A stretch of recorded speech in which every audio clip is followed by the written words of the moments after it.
નમસ્કાર, આપ જોઈ રહ્યા છો સ્પાર્ક ટુડે ન્યૂઝ. વડોદરા શહેર ઝોન 3 પોલીસ મકરપુરા વિસ્તારમાં આવેલ તરસાલી બ્રિજ પાસે બુટલેગર શંભુએ કરેલ ગેરકાયદેસર દબાણો તોડ્યા બાદ સોમા તળાવ પાસે આવેલ ઘાઘરીટિયા વિસ્તારમાં વિપુલ પંચાલ નામના બુટલેગર કે જેના વિરુદ્ધ 11 જેટલા ગુનાઓ નોંધાયેલા છે, જેને 2 વખત પાસા કરવામાં આવ્યા છે. તેના મકાનનો વેરો ભરેલ ન હોવાથી મકાનને સીલ કરવામાં આવ્યો અને ઘાઘરીટિયા ઇન્દ્રનગર વિસ્તારમાં રહેતા ગોવિંદ સિકલીગર, જેના પર પણ ઘરફોડ, ચોરી સહિત પ્રોહિબિશનના ગુના બન્યા હોય, તેનું પણ મકાન ગેરકાયદેસર બાંધકામ કરેલ હોય અને વેરો ભરેલ ન હોવાથી વડોદરા મહાનગરપાલિકાની ટીમને સાથે રાખીને ડીસીપી અભિષેક ગુપ્તાના માર્ગદર્શન હેઠળ આ મકાન તોડી પાડવામાં આવ્યા. કાર્યવાહીમાં મહાનગર સેવા સદનની ટીમ, મકરપુરા પોલીસ સ્ટેશનનો સ્ટાફ સાથે મહિલા પોલીસ કર્મી અને PI Vivek Patel sir, F division ACP Pranav Kataria અને ઝોન 3 ડીસીપી અભિષેક ગુપ્તા સાહેબની હાજરીમાં આ કાર્યવાહી કરવામાં આવી.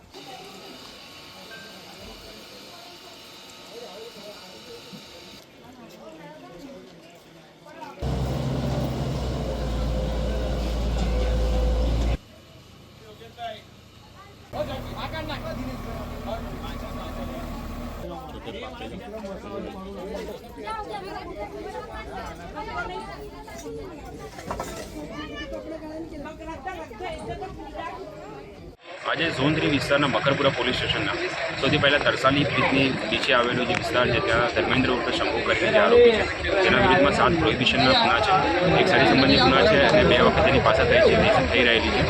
તેનું મકાન, તેની 4 અલગ અલગ ઝૂંપડીઓ તોડી પાડવામાં આવી છે. ત્યારબાદ ઘાઘરેટિયા વિસ્તારમાં વિપુલ પંચાલ કરીને જે બુટલેગર છે, તેના વિરુદ્ધમાં 11 જેટલા પ્રોહિબિશનના ગુનાઓ નોંધાયેલા છે, 2 જેટલા સરી સંબંધી ગુનાઓ નોંધાયેલા છે અને 2 વખત પાછા થઈ ગઈ છે. તેના મકાનને સીલ કરવામાં આવ્યું છે કારણ કે તેણે વેરા પાવતી ભરેલ નહોતી અને આ તમામ કામગીરી કોર્પોરેશનના માણસોને સાથે રાખીને કરવામાં આવી છે. આ સિવાય આગળ તેને ઘાઘરેટિયા વિસ્તારમાં એક ગોવિંદ સિકલીગર કરીને જે વ્યક્તિ છે, એ અત્યારે હાલમાં વોન્ટેડ છે અને તેના વિરુદ્ધમાં 3 ગુનાઓ નોંધવામાં આવેલા છે.